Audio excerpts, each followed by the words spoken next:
Swing up on the Alegria, Munson here with the Good Morning Portugal show, the podcast, and the Portugal Club, of course. Do join the Portugal Club at www.gmpvip.com, where you'll get the most special treatment. James is there, my guest this morning, the old guy in Europe. And before he comes on, I urge you to watch his latest old guy in Europe video. And when I watch his videos, it's like it's like I was going to say it's like the moments before death where your life flashes before your eyes. He kind of is in a good way. There are conversations I've had with him over the last 4 years, I think 3 years.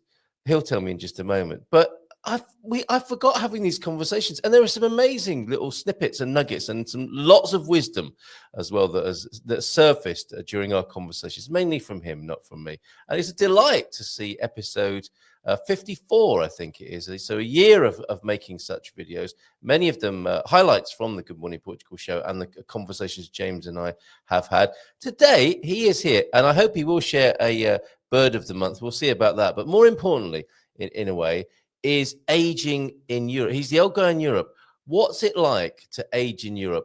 And of course, this is the first time he's done that. So let's welcome him to the stage. Hola, bon dia, alegria. I'm getting older. That's right. I can't keep you waiting because I'm older again, and now. Sorry to labour the point, James, but you've owned it completely with the YouTube channel. And welcome, good morning. It's lovely to see you. We know it's Monday morning when we see you, and it occurred to me he is aging in Europe. He's talked about it on his latest video, 54, which is a great video, as I was just saying. What's that like? So if we could talk about that this morning, that would be marvelous. It's so appropriate for my last video, which was my celebration of the first completed year of the channel. Yeah. And I even started it with my normal intro. Hello, I'm James. What I said, and I'm a year older, James in Europe. So yeah. It's an interesting existential type question because I mentioned earlier I've been to Europe before, and I was aging in Europe then too, but it was just a vacation, so it was just 2 weeks of aging. But yeah, it's a reality. It's something that I owned with the name of my channel, An Old Guy in Europe. I realized that prior to coming to Europe, I was really kind of resisting this idea of getting older. I was even really kind of like, more than not liking it, I was almost mad at it.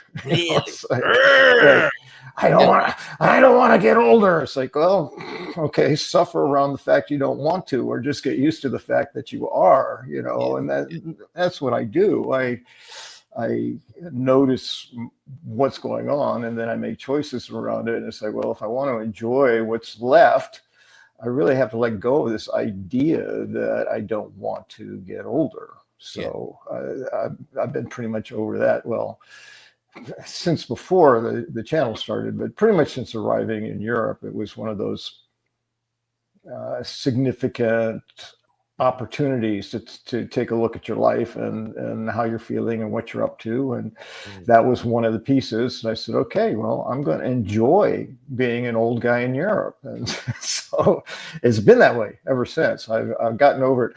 I've talked with a lot of people roughly my age, a little younger, or people who are a little older, and they have talked about this sort of phase they went through of being kind of pissed off that they were getting older. Oh, okay. I think I'm about to do that. Could you say what age that is? Would you mind?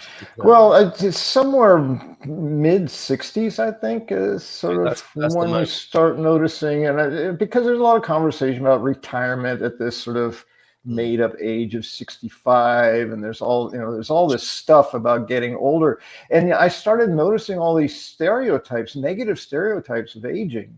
It's like, oh, you get hunched over. Oh, you forget things all the time.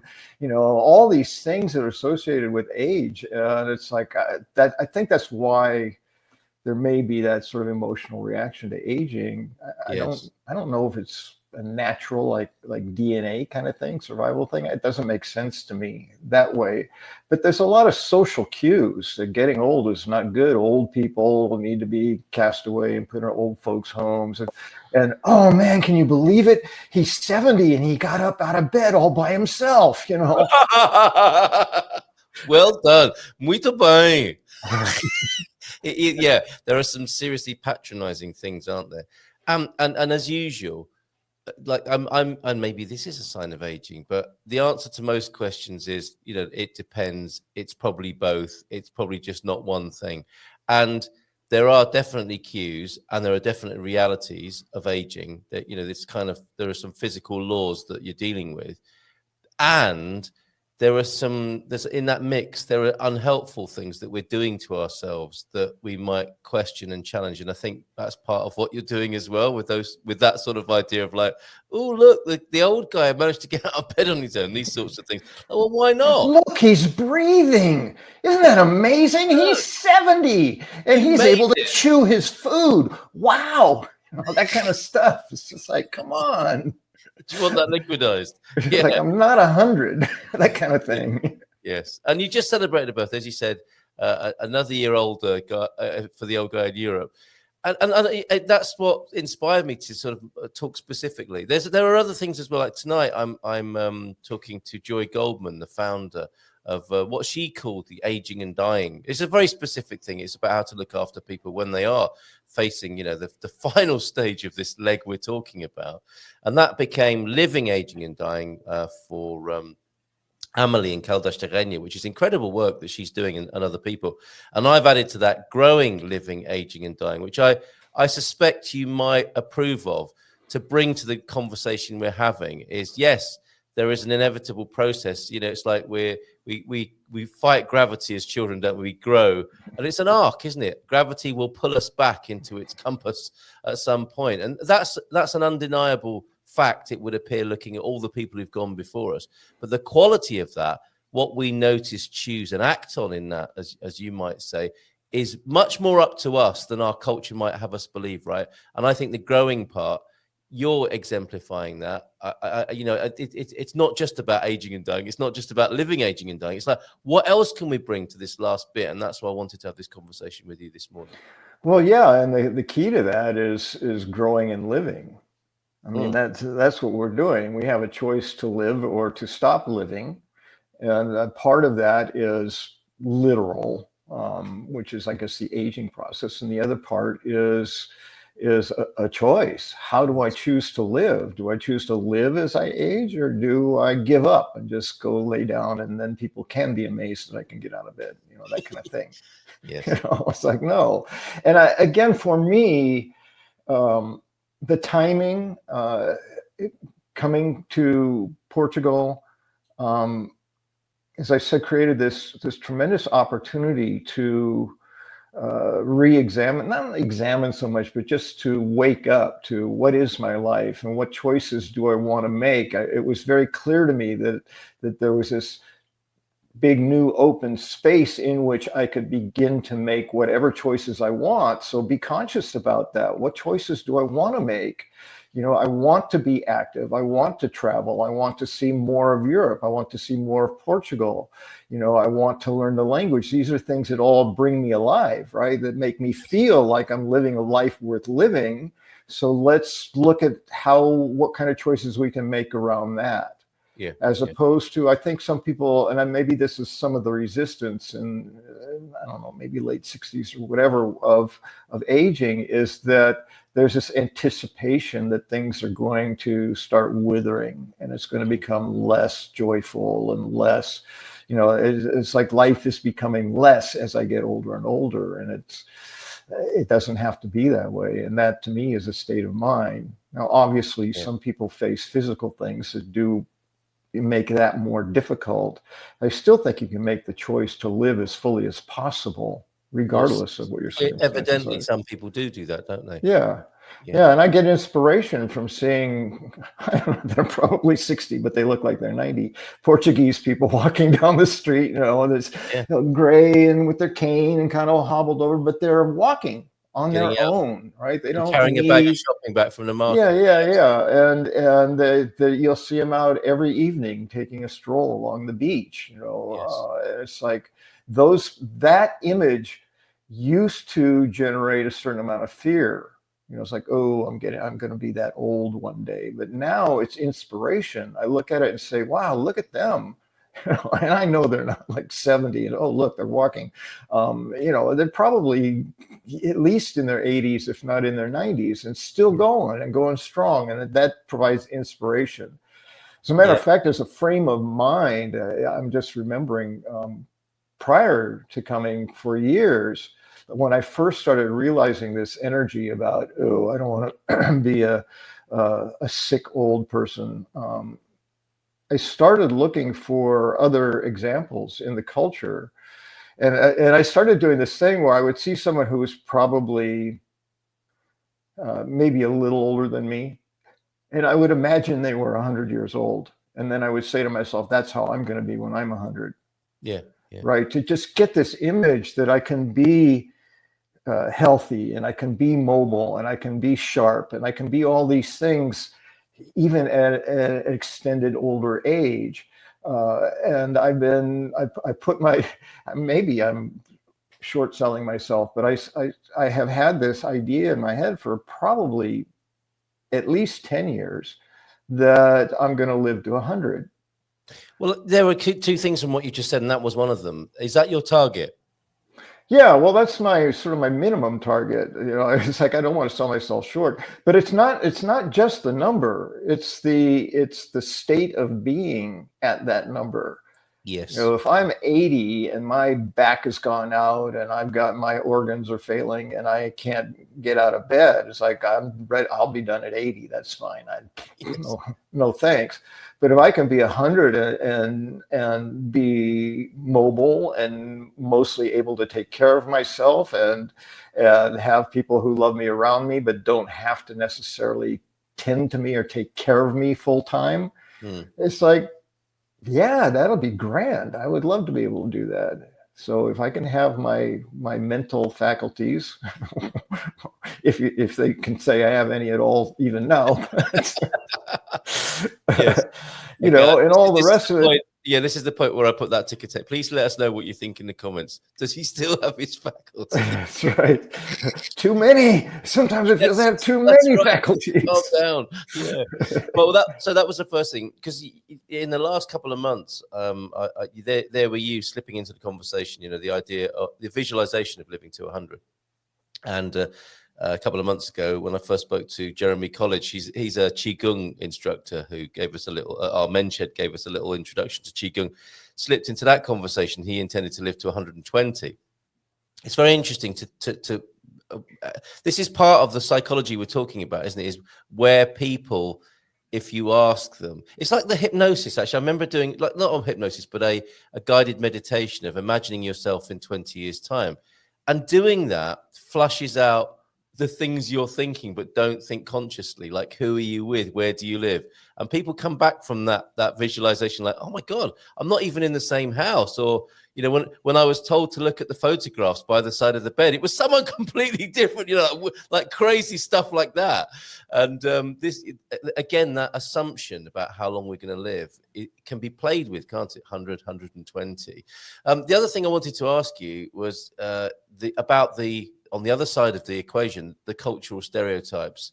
And that's what you're living into. And you talked about Portuguese older folks. And I take a great comfort from when we drive around the central Portuguese countryside, which we did on Friday. It was like going back in time. It was fantastic.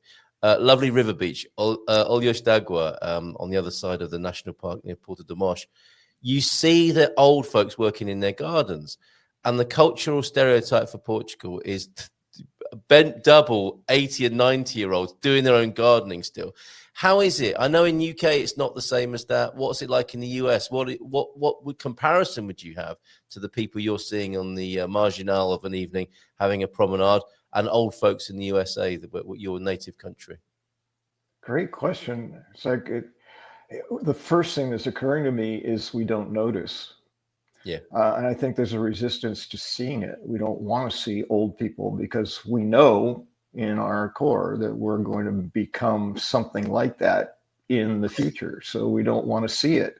It's like people who are homeless. You pretend you don't see them, or you don't want to look at them because you don't like the reality of it. So there's avoidance, I think, and denial. And I won't say that for all, but part of the denial is this whole thing of, 70 is the new 40, that whole concept of, and part of it, I get the reality part of it is that, it goes to the stereotype I was saying before, the amazement that someone at that age can do that thing. It's like, well, that thing is easy at this age for many people, maybe most, especially if you've been taking care of yourself. So it's sort of, I guess it's a double-edged sword, 70 is the new 50 is like, well, there's denial in that. So I can say, hey, I'm really just 50. I just have 70 years or whatever. And then there's the other piece of it, that there is a certain reality that over the course of my lifetime anyway, healthy choices has been an increasing conversation in the cultural dialogue. So people have been taking care of themselves. They've been preventing preventable diseases and illnesses. They've been eating more healthy. They're getting exercise to stay fit in a way they weren't doing before. So I don't know if the analytics verifies it or not, but my sense is that people are living longer and healthier. So there's less to resist in that regard. But in the United States, there's still, I'm just right now in the moment, I'm looking at it because I haven't really looked at that particular question much or at all. The first images that come to people in hospital beds in convalescent hospitals. That's I think that's probably not uncommon American way of thinking about old age.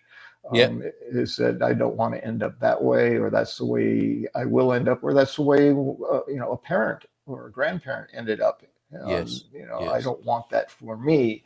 So there's a lot of resistance to this idea of aging.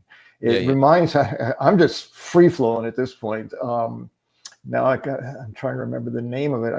Harold and Maude is a great movie around aging.